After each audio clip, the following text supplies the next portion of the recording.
Hello বন্ধুরা, আমার ইচ্ছে টানার নতুন একটা ব্লগে তোমাদের সবাইকে স্বাগত। আজকে আমি ব্লগটা এখান থেকেই স্টার্ট করছি। তোমাদের সাথে আজকে একটা খুব সুন্দর জিনিস শেয়ার করছি। আমি কিছু সিডস মাটিতে পুঁতেছিলাম, তো সেটা থেকেই চারা বেরিয়েছে, সেটাই তোমাদের সাথে আজকে শেয়ার করছি। এটা আমি মেথির চারা লাগিয়েছিলাম, আর হচ্ছে ধনে লাগিয়েছি, আর সর্ষে লাগিয়েছি। তো ধনেটা এখনও বেরোয়নি, এই যেটা সর্ষে, আর আগেরটা দেখলে যেটা সেটা মেথির। এটা আমার বেশ শখের জিনিস একটা। আমার বাগান গাছ এসব বিশাল ভাল লাগে, কিন্তু ফ্ল্যাটে যা হয় ছোটোর মধ্যেই সেটাকে সাজাতে হয়, গোছাতে হয়, সেটাই করেছি জাস্ট। আর আজকে আমি তোমাদের সাথে একটা রেসিপি শেয়ার করব। এটা আমার মার কাছ থেকে শেখা।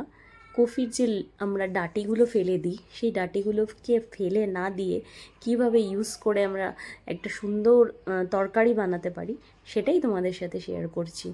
আমি কফির ডাঁটিগুলোকে প্রথমে কফি থেকে খুলে নিয়ে ভালো করে পরিষ্কার করে ধুয়ে নিয়েছি, কারণ কি খুব নোংরা থাকে এগুলোতে। ধুয়ে আমি পাতলা পাতলা করে কেটে নিচ্ছি সব।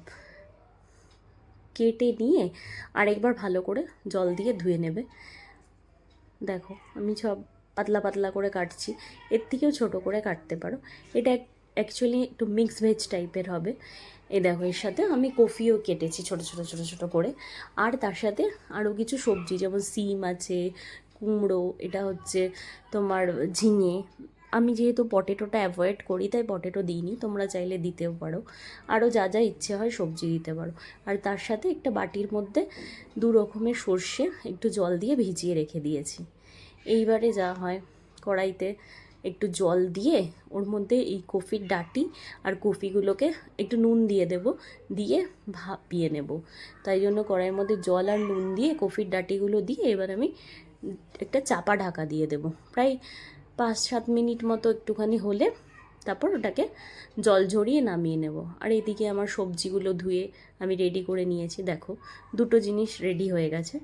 এবারে কড়াইতে তেল দিয়ে, আমিও তেলও খুব সামান্য ইউজ করি। তেল দিয়ে তেলটা গরম হলে ওর মধ্যে সাদা জিরে ফোড়ন দেব। সাদা জিরে ফোড়ন দিয়ে সবজিগুলো সব দিয়ে দেব। দিয়ে হালকা ভাজা ভাজা হলে ওর মধ্যে নুন, হলুদ, আর হচ্ছে একটু কাশ্মীরি মির্চ, একটু জিরে গুঁড়ো, আর একটুখানি আদা বাটা।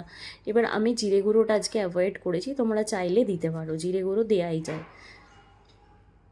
আদা বাটা দিয়ে ভালো করে একটু ভাজা ভাজা করে জল দিয়ে, হালকা একটু দরকার হলে জল দিয়ে একটু ভাজা ভাজা ভাজা ভাজা করে তারপরে জল দিয়ে ওটাকে ঢেকে দিতে হবে যতক্ষণ না সবজিগুলো প্রায় সেদ্ধ হয়ে যাচ্ছে।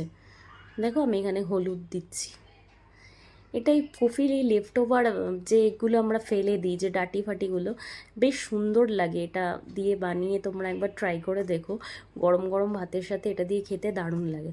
দেখো মশলাগুলো দিয়ে আমি ভালো করে নাড়িয়ে নিয়েছি, সাথে মশলাগুলো সব একসাথে মিশে যায়। এবার আমি জল দিয়ে, পরিমাণ মতো জল দেবে, খুব বেশি জল দিতে হবে না, মোটামুটি জল দিয়ে এবার ঢেকে দেবো।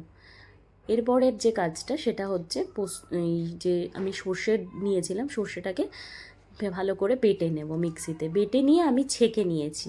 এই জিনিসটা আমি আমার শাশুড়ি মার কাছ থেকে শিখেছি, যে সর্ষেটাকে ভালো করে ছেঁকে নিয়ে দিলে টেস্টও লাগে খেতে, আর ওই আননেসেসারি যে সর্ষের যে ছিবড়াগুলো হয় সেগুলোও তোমার পেটের ভেতর যাবে না, তো পেটের পক্ষেও ভালো। দেখো, ওটা দেওয়ার পর একটুখানি নাড়িয়ে চাড়িয়ে ঢেকে দেবে। তারপরে আমার সবজি রেডি। একটু গা মাখো ঝোল থাকবে। দেখো, খুব সুন্দর হয় খেতে। তোমরা একবার বাড়িতে অবশ্যই ট্রাই করো, আর আমাকে কমেন্টে জানিও কেমন হয়েছে। পরের ব্লগে আবার দেখা হবে।